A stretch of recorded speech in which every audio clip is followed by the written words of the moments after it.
Les gens de ma génération connaissent certainement Avril Lavigne. Elle a commencé sa carrière au début des années 2000 et a sorti des singles tels que Complicated, Girlfriend, Skater Boy. Elle a été une icône de la musique dès le départ. Mais si je vous disais que même après 20 ans de carrière, Avril Lavigne est décédée depuis 2003. Mais pourquoi sa carrière a continué? Est-ce que quelqu'un a repris son identité? Est-ce que ses fans vivent dans le mensonge depuis tout ce temps? Pourquoi de nouvelles chansons apparaissent encore et encore après sa mort? There's a conspiracy theory that I'm not me. Are you afraid of anything? The dark. Shh. I can't tell anyone.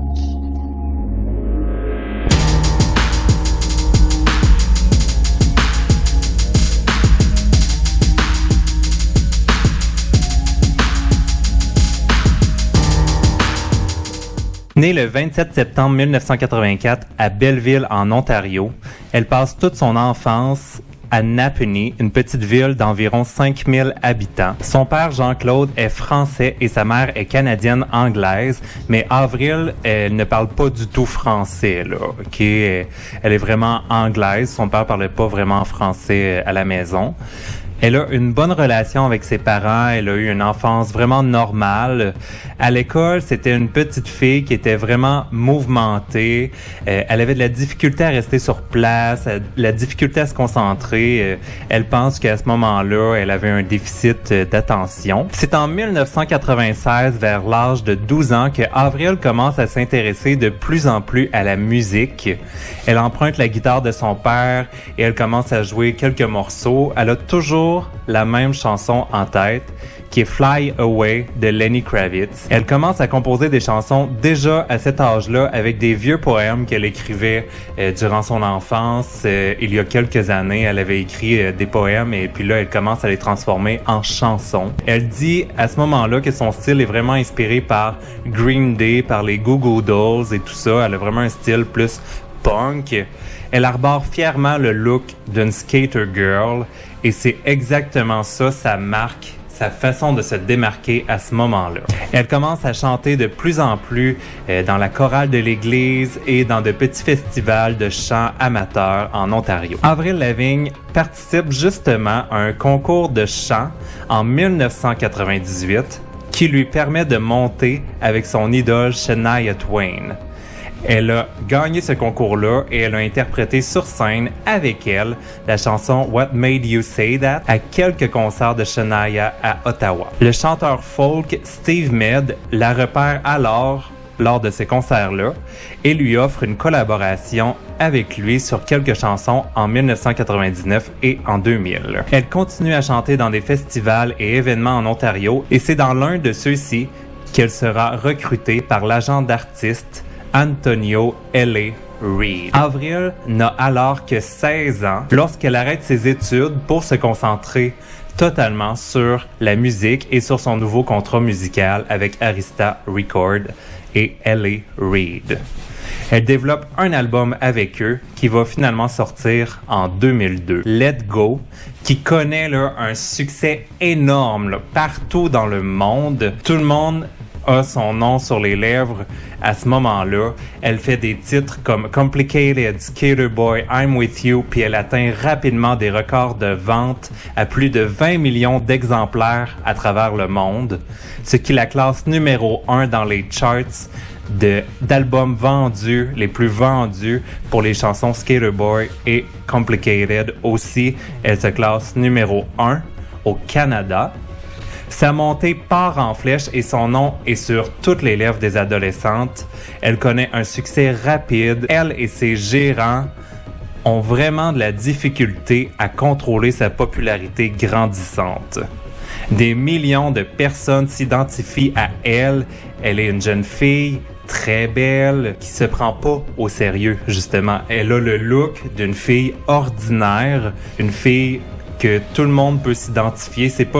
C'est loin d'être une princesse comme les vedettes qui étaient montrées à l'époque, là, par exemple Britney Spears, là, les Spice Girls. Elle était loin de ce look-là. Elle avait un look vraiment skater girl, un peu one of the boys si on veut. Donc, on la qualifie même à ce moment-là, dans plusieurs articles de journaux, on la qualifiait de anti-Britney Spears parce que c'était complètement le contraire. Après le succès monstre de 2002, elle travaille sur un nouvel album quelques mois plus tard après la sortie de Let Go et elle sort plusieurs albums dans les années qui suivent, soit en 2004, 2007, 2011 et 2013. Ces albums sont tous des succès, bien que le nombre de copies vendues n'a jamais dépassé celui de son premier album. Son album de 2013, nommé Avril Lavigne, dévoile la chanson Hello Kitty, qui créera une polémique lors de la sortie de son vidéoclip. C'est un vidéoclip comme totalement boblé, avec des inspirations asiatiques, mais les critiques ont qualifié la chanson comme étant du racisme contre le Japon et de l'appropriation culturelle. Elle se défend en disant que c'était tout à fait le contraire et qu'elle voulait seulement faire rayonner la culture japonaise. Elle dit que c'est une culture auquel elle s'identifie beaucoup et puis elle voulait vraiment la montrer parce qu'elle trouvait que à cette époque-là, cette culture-là n'était pas montrée dans les univers musicaux et tout ça, surtout au Canada et en Amérique du Nord. En 2014, la chanteuse se plaint d'être constamment fatiguée. Elle se sent pas bien et elle souffre énormément. Ça a pris plusieurs mois et de nombreux tests avant d'avoir enfin un diagnostic. On lui annonce qu'elle a contracté la maladie de Lyme, ce qui a mis fin abruptement à sa carrière de chanteuse du jour au lendemain. I was seeing every specialist and like literally the top doctors and they were just like, you know, they would so stupid. They would pull up their computer and be like, chronic fatigue syndrome, or why don't you try to get out of bed, Avril, and just go play the piano? It's like, are you depressed? La maladie l'a grandement affectée, l'obligeant d'être alitée pendant des mois, pendant 5 mois en fait. Elle mentionne avoir extrêmement souffert. Je vais vous dire ces paroles qu'elle dit dans une entrevue. Elle dit « J'avais accepté la mort et je pouvais sentir mon corps se fermer. J'avais l'impression de me noyer, comme si j'allais sous l'eau et que je devais juste chercher de l'air. » Et puis ça, elle le raconte très bien dans sa chanson qui a sorti par la suite 5 ans plus tard, Head Above Water. On va en parler un petit peu plus tard dans la vidéo, mais elle parle de cette maladie-là qui l'a tellement fait mal. Elle a tout perdu avec cette maladie-là, sa carrière, tout ça, ça s'est effondré. Et puis, elle raconte ça dans cette chanson-là. C'est vraiment une très bonne chanson. Je vous conseille d'aller la voir. Ceux qui connaissent pas la maladie de Lyme, en fait, c'est une maladie qui peut être contractée notamment en se faisant piquer par une tique. C'est une maladie très grave qui... je vous conseille d'aller lire sur Google, là, mais il n'y a pas vraiment en ce moment de méthode pour guérir pour cette maladie-là. Donc, c'est vraiment très triste. Et puis, elle, suite à ça, elle a justement parti une fondation pour faire des recherches sur la maladie. Donc, ça l'a vraiment beaucoup affecté. Et puis, elle essaye de développer justement là, des façons de guérir, de moins souffrir de cette maladie-là. Ce que je vous ai pas dit encore, c'est que Avril Lavigne est décédée depuis longtemps. Avril Lavigne s'est enlevé la vie peu de temps après la sortie de son premier album, soit en 2003. Mais pourquoi alors sa carrière a continué?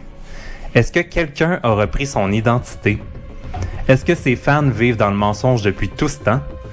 Pourquoi de nouvelles chansons apparaissent encore et encore après sa mort?